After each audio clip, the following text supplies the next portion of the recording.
Joe and Rose had been married for many years. To everyone who saw them, they looked like the perfect couple.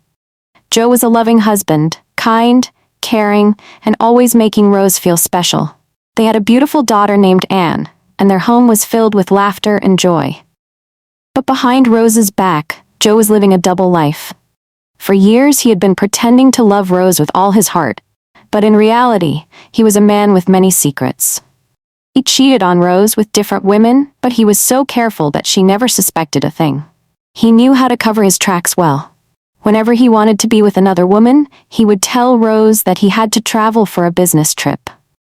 "My love," he would say with a warm smile, "I'll be away for a few days, but I will miss you so much." Rose, trusting him completely, would smile back and wish him a safe journey. Joe would then leave, but instead of going for business, he would take his secret lovers to another city, far away from where Rose could ever find out. There, he would enjoy himself, living a wild life, knowing that his wife was at home, waiting for him, believing his lies.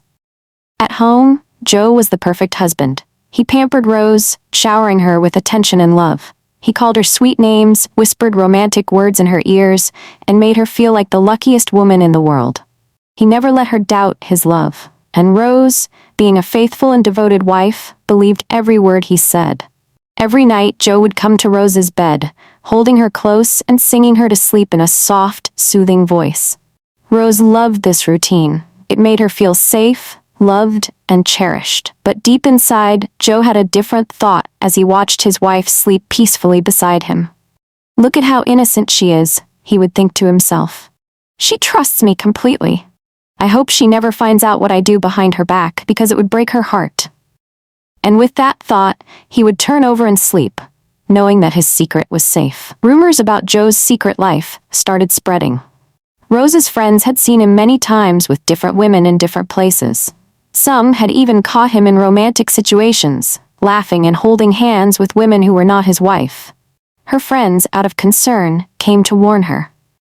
"Rose, I have something important to tell you," one of her closest friends, Clara, said one day. "I saw Joe yesterday with another woman. They were in a restaurant, sitting very close, laughing and whispering to each other. It was clear that they were more than just friends." Another friend, Linda, added, "And it's not just once, Rose. I've seen him many times. Last week I saw him enter a hotel with a young lady. I didn't want to believe it, but after seeing him so many times, I knew I had to tell you." But Rose only laughed. "Oh, my dear friends, you must have mistaken someone else for my husband. You know people can resemble each other. Maybe the man you saw only looks like Joe, but he is not my husband," she said, shaking her head confidently. "Rose, we know Joe very well. It was him," Clara insisted. Rose smiled and shook her head again. "Impossible. My Joe? My husband who runs away whenever he sees a naked woman? Do you know that whenever he mistakenly sees something inappropriate, he gets sick and starts fasting and praying for days so that the image can leave his eyes? And you are telling me that such a man is cheating on me? No, it is not my Joe. Maybe you saw someone who looks like him." Her friends sighed in frustration. They knew the truth, but Rose was too blinded by love and trust to see it. Later that night, after her friends left, Rose sat beside Joe in bed and decided to test him. She looked into his eyes and gently asked, "Joe, can you ever cheat on me?" Joe suddenly burst into tears. "Honey, please stop saying such a thing in my presence," he cried. "My faith is against it. How can you even think of something so horrible? Cheat? Me? Never. I know that men who cheat bring curses upon themselves. Cheating leads to a man's downfall. I would rather die than betray you, my love." Rose felt a deep wave of guilt for even asking such a question. She held Joe's hands and apologized. "I'm so sorry, my love. I shouldn't have doubted you. It's just that people keep telling me things, and I wanted to hear from you." Joe wiped his tears and held Rose close. "People are jealous of our love, my queen. They see how happy we are, and they want to destroy our marriage. But promise me, Rose, that you will never listen to them again." "I promise," Rose said with a smile. Joe smiled too, knowing he had once again fooled his wife. That night, as Rose slept peacefully, believing in Joe's love, he lay beside her with a smirk on his face. "She trusts me too much," he thought. "She will never find out the truth." But for how long? As Valentine's Day approached, Rose was excited. She couldn't wait to spend the special day with her husband Joe. She reminded him every day, making sure he knew that this time, he was not going anywhere. "Joe, this Valentine's Day is just for the two of us," she said with excitement. "You are going to take me out, buy me a beautiful gift, and we will enjoy ourselves. It's a day for lovers, and we are not just lovers, we are more than that." Joe smiled sweetly and pulled her close. "Of course, my love. How can I not take you out on such a special day? You are my sweetheart, my one and only. You are the woman who brightens my life, the sugar in my tea, the only mosquito in my net. I love you so much. That day will be hot for us. Just don't run away from me because I'm going to spoil you with love." Rose blushed, feeling like the luckiest woman in the world. She smiled and hugged her husband, completely unaware of what was going through his mind. Inside, Joe was laughing. "I don't blame you, Rose. You really expect me to waste such a special day with you? You don't know that you're too old for me now. I have been eating the same food for too long. I need to taste fresh wine. I have already booked a young, beautiful lady for Valentine's Day. I just need to find an excuse to leave you at home." Finally, February 14 arrived, Valentine's Day. That morning, Joe looked at Rose with a worried face and sighed deeply.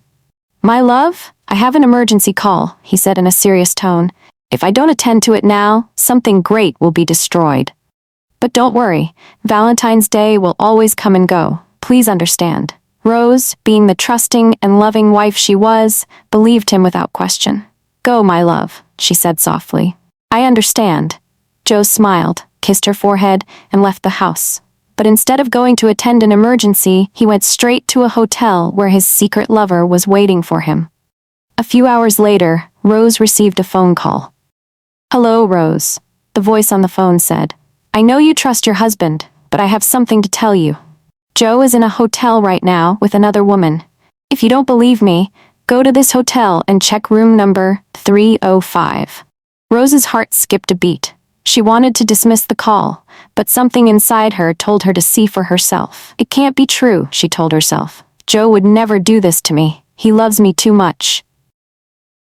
But still, she decided to go. When she arrived at the hotel, she hesitated before opening the door. But when she finally pushed it open, there he was. Joe, on the bed, with another woman. Rose felt as if the world had collapsed around her. Her whole body trembled with shock and pain.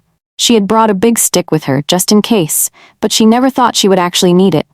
Without thinking, she swung the stick and hit the woman's head. The woman screamed and jumped up, running out of the room. Rose chased after her down the street, shouting, "Leave my husband alone! Leave my husband alone!" The woman ran, crying, "Please! I will leave him. I will leave him." Joe, knowing that disaster had struck, quickly ran home. He locked himself in his room, trying to figure out how to calm Rose down. Meanwhile, as Rose was chasing the woman in the middle of the road, something terrible happened. A speeding vehicle came out of nowhere and hit Rose with full force. She fell to the ground. Blood spilled everywhere. People rushed to help, but it was too late. Rose was dead. When the news reached Joe, he collapsed to the floor and wept like a child. "I killed my wife," he whispered. "I have killed the only woman who truly loved me." At the funeral, Joe cried bitterly. His heart was filled with guilt and regret. He wanted to die. After burying Rose, Joe swore never to get married again. He promised that he would never celebrate Valentine's Day or have anything to do with another woman for the rest of his life. But the worst pain came from his daughter, Anne. Anne stood by her mother's grave and looked at her father with hatred in her eyes. "I will never forgive you," she said. "You killed my mother. You don't deserve my love." With that, Anne left home and went to stay with her friend. She refused to have anything to do with her father ever again. Joe spent the rest of his life in loneliness and sorrow. Every Valentine's Day, he locked himself in his room and cried, remembering the woman he had betrayed. But no amount of tears could bring Rose back. Moral lessons. Never take the love of a faithful partner for granted. Lies and betrayal always have consequences. Cheating may bring temporary pleasure, but it often ends in regret and sorrow. Trust is fragile. Once broken, it may never be repaired. Be careful with your actions, because once done, some mistakes can never be undone. Thank you for watching this story. If you enjoyed it, please like, comment, and share this video. Don't forget to subscribe to my channel and turn on the notification bell so you don't miss any new stories. Stick to my channel for more engaging and emotional stories. See you in the next one.